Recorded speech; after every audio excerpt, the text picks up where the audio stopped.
Let's look now at something that's supposed to protect immigrants who are in the U.S. illegally, but who also want to help police by reporting crimes. Congress created the U visa so they don't have to fear deportation if they come forward. It offers legal status to victims of sexual assault, domestic violence, and other crimes if those victims help in the investigation. But as NPR's Hansilo Wang reports, getting the visa is not easy. Who gets a U visa is decided at the federal level by the U.S. Citizenship and Immigration Services. But if you want to apply for one, you often have to start locally at the police department. Hi, thank you. Thank you for holding this public hearing. Immigration attorneys like C.J. Wang recently gave testimony to officials at New York City's police department. That's because police can play an important part in the U visa process.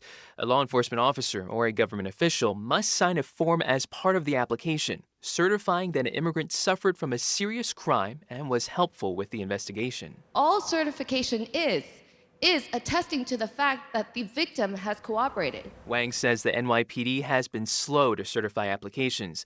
And for immigrant advocates like her, that means A lot of paper chasing, a lot of even going to headquarters to just find out who deals with this. Zoe Jones is an immigration attorney with Brooklyn Defender Services. She says the wait for certification can sometimes last more than a year. The delay can result in somebody's deportation and can result in a delay in somebody getting work authorization and not being able to support their family. The NYPD declined to be interviewed, but some immigrant advocates outside of New York are now looking at the NYPD as a test case.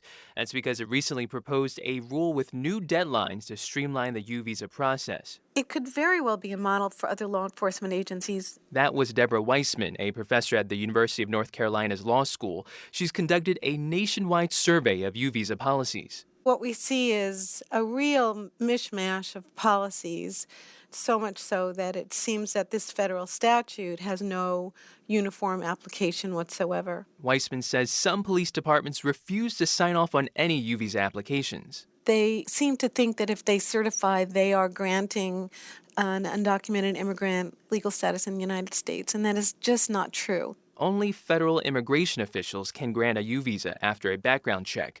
Still, other police departments may be reluctant to certify applications because of politics, according to Jim Pascoe, the executive director of the National Fraternal Order of Police. Police chiefs, after all, are not free agents.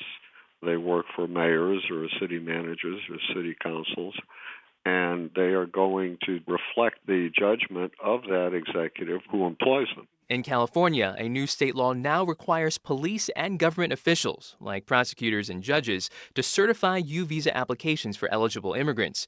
And in Arizona, the Phoenix Police Department is working on plans to allow immigrants to ask for certifications online, says Lieutenant Ed DeCastro. If they're willing to assist us to catch a murderer or an armed robber or a home invader, then they deserve the benefit of the doubt that they will ultimately be a good citizen. Though it's one thing to be a good Samaritan who applies for a U visa, and it's another to actually get one. Right now, there's a backlog of almost 64,000 applications, but only 10,000 can be approved a year. Hansilo Wang, NPR News, New York.